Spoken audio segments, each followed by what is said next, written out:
Well, it seems as if Christian is heading back to TNA once again, bound for glory for the TNA Hall of Fame induction of Sting. I had to read the story on this because at my first thought when I saw the headlines on Twitter to go check out the story of Christian going back, I thought that TNA was actually going to the table with WWE asking to borrow Christian again. And my original thought was, what does TNA have that WWE's going to want this time?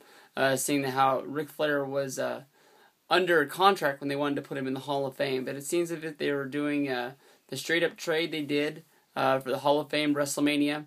Ric Flair did work 2 days. I guess you can count it if you count his 30 seconds he walked out on the stage for his Hall of Fame. Just as like waved at the crowd at WrestleMania when they bring all the legends out with all the Four Horsemen. It's kind of funny how Ric Flair did this deal to come on over when he was under contract with TNA, and he was released right after it. I'm wondering what TNA would do if they didn't have this deal to go with. It's also funny to me because when I think of Sting, the guy that they're inducting in, they want to bring Christian in for this. When I think of Sting, I really think of Ric Flair. And if I think of Sting inside of TNA, I really think of AJ Styles, especially when he laid down in the ring and let AJ Styles pin him in order to become the champion a couple of years back when AJ had that horrible storyline how he was going to quit wrestling because he just couldn't think he could do it anymore. Kind of like, I guess, the storyline they're doing with Triple H right now, but I guess that's not involving the championship. When I think of Christian, I really only think of Edge. I mean, even when I think of Christian when he was with TNA, I really think of the battles he had with Kurt Angle, and then how he really helped AJ Styles come out of his shell and become more of a character. If you can remember back to that horrible storyline they ran with AJ Styles where they called him Prince AJ, and everybody thought they were burying the hell out of him, making that clumsy stooge to Christian.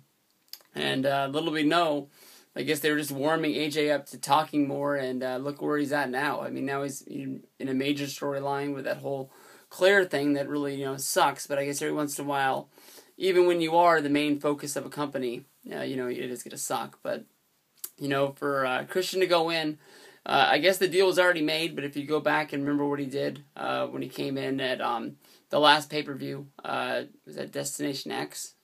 No, it wasn't Destination X. The one before that, whatever that one was, where they announced that the TNA got a big pop, in the buy rates from people thinking that Christian was going there. Actually, people thought that he was going to have a match with Crimson and break the streak, which ended up being James Storm.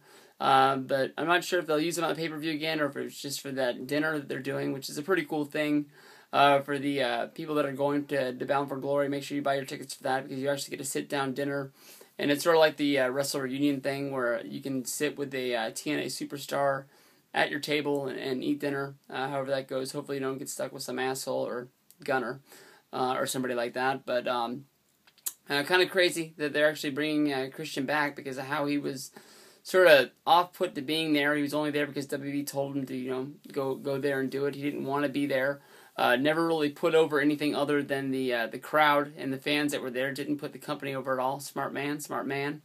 But we'll see what happens from here. I guess that they feel that Christian is the biggest opponent that he's ever had. I don't understand why you couldn't have Kurt Angle do one hell of an induction speech or anything like that, and why you got to bring this other guy in. But for some reason, TNA feels that Christian Cage, the guy they let walk away from their company, Christian really went back, but the only reason was he already felt like he had done everything in TNA, and that the money didn't matter. He needed, if he needed to become a bigger star than he was, he needed to go to WWE, which was a smart move because when he first went back, he didn't get that warm of a thing. But then when Edge went down and became the World Heavyweight Champion, had one hell of a run going up against Randy Orton. He did get hurt, though, and then when he came back, it seemed like he wasn't getting the fair shake again. He had to move his way back up. He had the Intercontinental title run. We'll see where it happens from here.